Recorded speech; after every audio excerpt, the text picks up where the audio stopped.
เย่เย่ดีใจแห้งจ้ามื้อนี้ได้เต้าหนึ่งข้าวใหม่จ้าเต้าอันเก่านั่นไก่จะพังแล้วเนาะจ้ะผู้เมิดก็เลยย่านล่าหนึ่งข้าวยานหนึ่งข้าวบ่สุกจ้าเพราะว่าเต้านั่นก็โดนแล้วพุ่นเนาะจ้ะได้เต้าใหม่ดีใจแห้งจ้าใหญ่กว่าเก่าจ้าซื้อแบบใหญ่เลยจ้ะแฟนพ่อน้องปลายเพิ่นน่ะจัดให้เลยใหญ่ๆเนาะจ้ะเพราะว่าอันเล็กนั้นเอาฟืนใส่หยากเนาะจ้ะ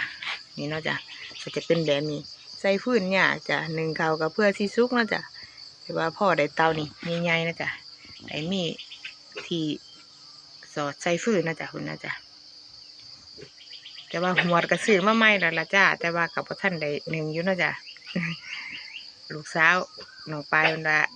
ย่ามได้แต่แม่สิหนึ่งข้าวหัวใหม่แม่ได้ว่าเอาไว้หันก้อนเห็นใหม่ๆแต่ก็บ่อยากเอามาใส่นะจ้ะเพราะว่าเฮาหนึ่งฟืนนะจ๊ะกะอันเวลาหนึ่งฟืนก็จะประมาณนี้นะจ๊ะไฟก็จะลุกขึ้นที่สิละจ้ะ